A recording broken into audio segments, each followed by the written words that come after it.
বিষয় বৈষম্যমুক্ত নবম pay scale প্রদানের নিমিত্তে পে কমিশন গঠন। পে স্কেল প্রদান পূর্ব পর্যন্ত অন্তর্বর্তীকালীন সময়ের জন্য 50% মহার্ঘ ভাতা সহ গাড়ি চালকদের 11 দফা বাস্তবায়ন।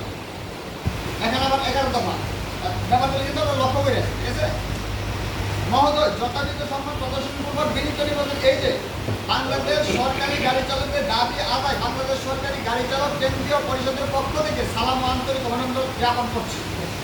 শ্রদ্ধা ও কৃতজ্ঞতার সাথে স্মরণ করছি বৈষম্য বিরোধী ছাত্র জনতার আন্দোলনের শহীদ ও আহতদের, যারা একটি শোষণহীন বৈষম্য সমাজ ব্যবস্থা প্রতিষ্ঠার লক্ষ্যে আমাদের দ্বিতীয় স্বাধীনতা এনে দিয়েছেন। প্রজাতন্ত্রে বাংলাদেশ সরকারি গাড়ি চালক সরকারের সকল উন্নয়নমূলক কাজ বাস্তবায়ন করলেও আমলাতান্ত্রিক জটিলতায় ন্যায্য প্রাপ্তি থেকে বঞ্চিত। 2015 সালে বৈষম্যমূলক পে স্কেল প্রদানের পর থেকে অদ্যাবধি উক্ত সংগঠনের পক্ষ থেকে বৈষম্য নিরসনের জন্য বিভিন্ন সময়ে কর্মসূচি পালন করে আসছে। কিন্তু বিগত সরকার আমাদের দাবি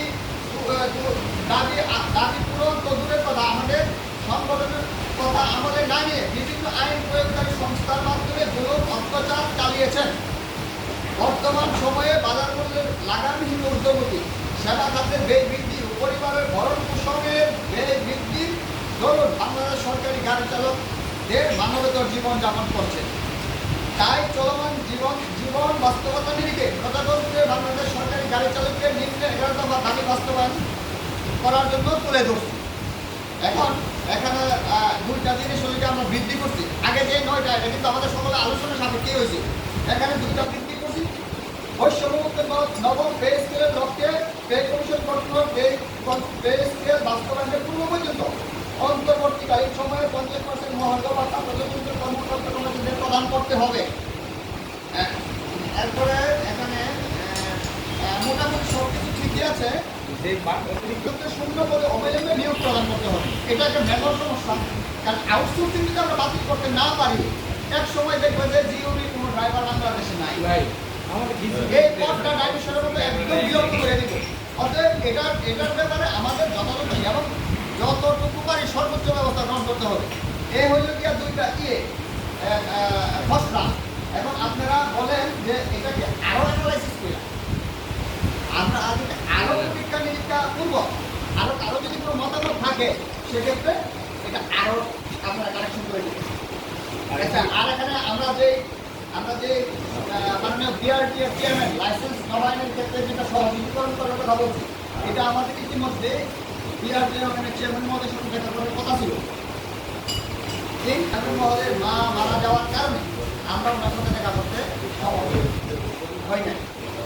এটা হচ্ছে বরাবর চেয়ারম্যান বিআরটিএ ভবন, চেয়ারম্যান বাড়ি, বাগানে ঢাকা বার সভা অফিসে বাংলাদেশ সরকারি গাড়ি চালকদের ড্রাইভিং লাইসেন্স নবায়ন সহজীকরণ প্রসঙ্গে মহোদয় যথাযথ সম্মান প্রদর্শনপূর্বক বিনীত নিবেদন এই যে আমরা সরকারি গাড়ি চালক রাষ্ট্রের উচ্চ পদে আসি বিভিন্ন গুরুত্বপূর্ণ কর্মকর্তাদের সার্বক্ষণিক গাড়ি চালক হিসেবে নিয়োজিত থাকি তথা দেশের সেবায় দায়িত্ব পালন করে, যেমন মহামান্য রাষ্ট্রপতি দপ্তর, বঙ্গভবন, মাননীয় প্রধান উপদেষ্টা দপ্তর, সুপ্রিম কোর্ট, বিআরটিএ চেয়ারম্যান সহ রাষ্ট্রের বিভিন্ন গুরুত্বপূর্ণ ব্যক্তিদেরকে সার্বক্ষণিক সেবা দিয়ে আসছে।